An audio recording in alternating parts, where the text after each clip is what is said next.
कक्षा 9 के प्यारे छात्रों, आइए आज हम लोग अपने सिलेबस 2025-26 यदि कहा जाए कि 2025-26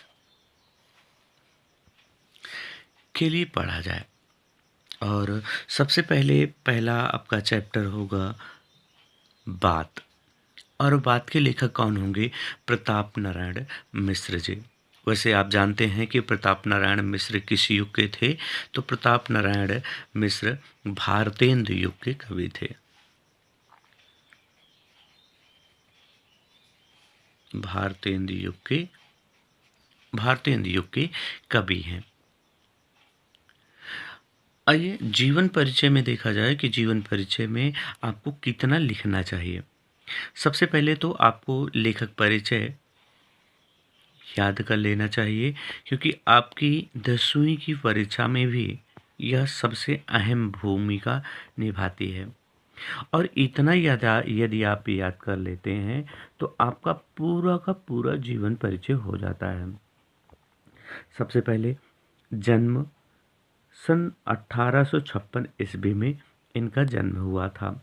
कहाँ हुआ था? बैजे नामक गांव में, उन्नाव में हुआ था ना। और उन्नाव आपसे कभी पूछा जाए कि कहाँ है, तो यह उत्तर प्रदेश में है।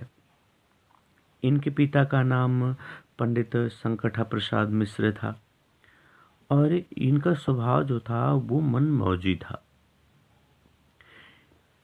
फिर आपको लिखना है, यहाँ आपको कृतियाँ अभी आपको नहीं लिखनी होती हैं, कृतियाँ इसमें आप मत लिखिएगा।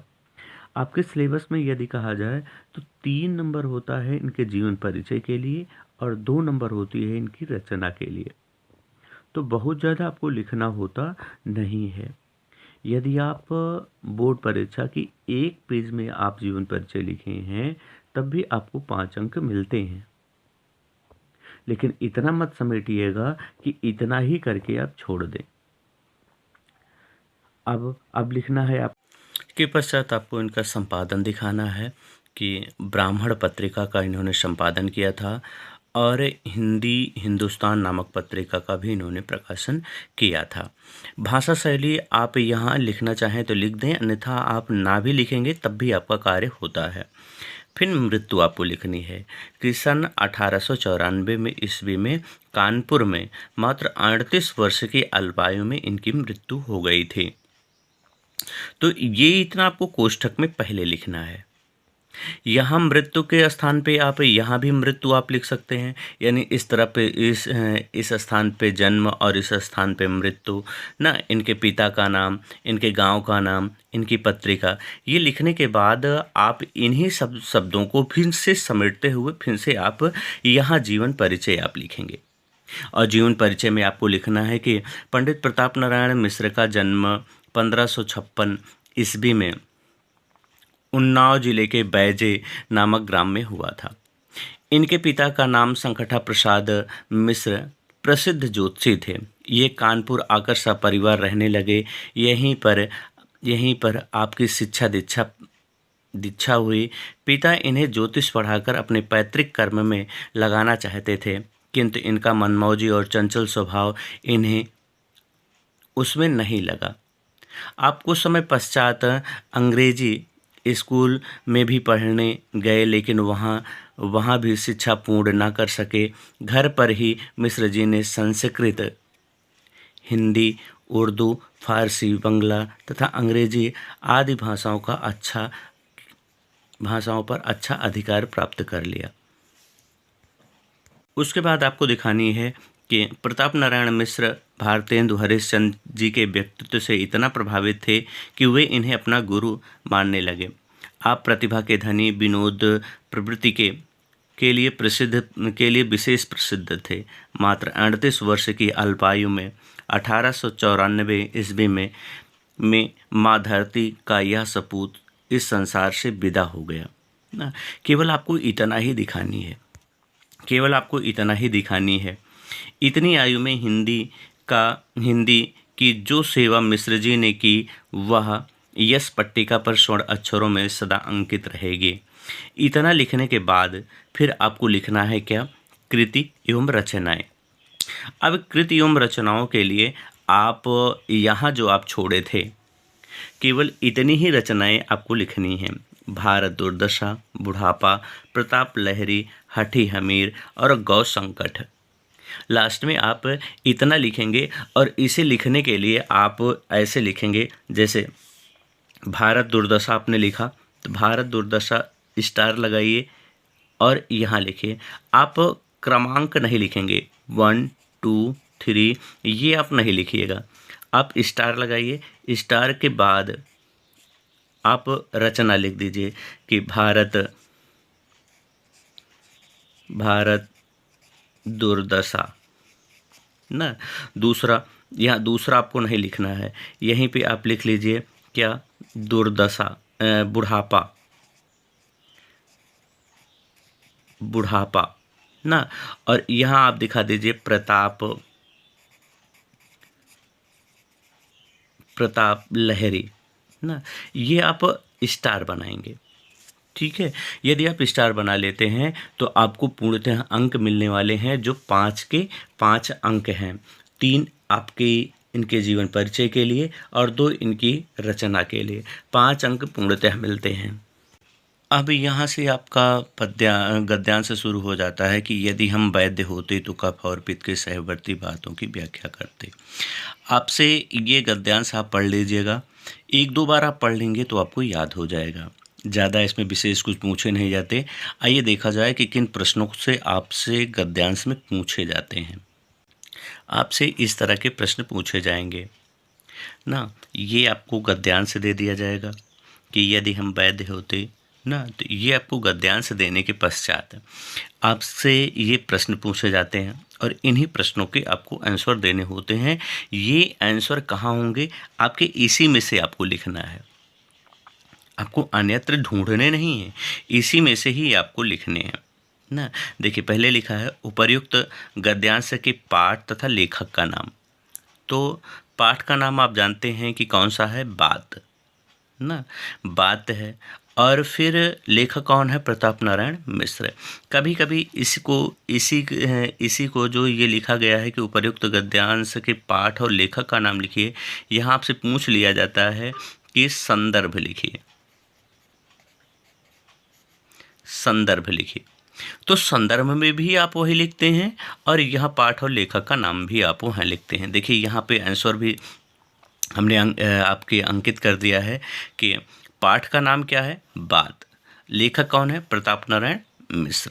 दूसरा है रेखांकित अंश की व्याख्या कीजिए। तो रेखांकित अंश की व्याख्या आपको इसी में से करनी है, आपको अन्यत्र ढूंढनी नहीं है, नहीं आप अन्यत्र ढूंढने लगें ना। तो आप इसमें से आप कर लीजिएगा।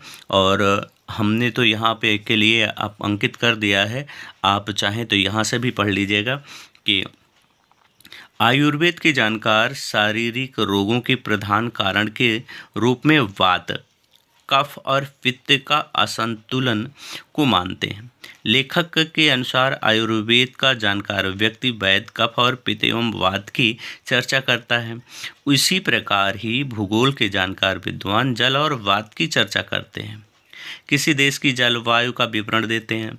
लेखक के अनुसार यहाँ पर वात का तात्पर्य ना तो किसी आयुर्वेद के वात, कफ और पित्त से है और ना ही भूगोल के जल और वायु से है ना। सीधी सी बात है कि यहाँ पे बात के ऊपर बात कही गई है।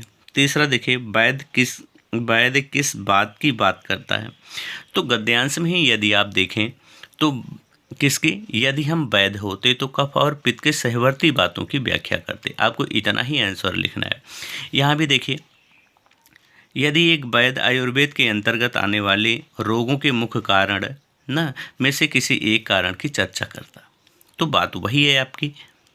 अगला तीसरा प्रश्न है कि भूगोलवेत्ता किस बात का अध्ययन करते हैं। तो भूगोलवेत्ता आप यहाँ भी लिख सकते हैं कि भूगोलवेत्ता होते तो किसी देश के जलवात का वर्णन करते। इतना यदि आप लिखते हैं तब भी आपका सही माना जाता है। इसी प्रकार से आपके दूसरे, यदि कहा जाए कि दूसरे प्रश्न में भी आपसे इसी प्रकार के प्रश्न पूछे जाएंगे ना। तो यदि आप इन गद्यांशों को हल कर लेते हैं तो आपको पूर्णतः अंकों की प्राप्ति होने वाली है। प्यारे बच्चों, आपसे बार बार ये पूछा जाता है कि भाषा एवं व्याकरण बोध ना, तो भाषा और व्याकरण बोध में नीचे लिखे शब्दों की वर्तनी को शुद्ध कीजिए। देखिए कवि, तो कवि ऐसे थोड़ी लिखा जाएगा, कवि के लिए आप ऐसे लिखना है आपको कवि। उच्चारित, देखिए उच्चारित आपको ऐसे लिखना है। कवित्री, तो ऐसे नहीं, कवियत्री लिखना है आपको, ठीक है।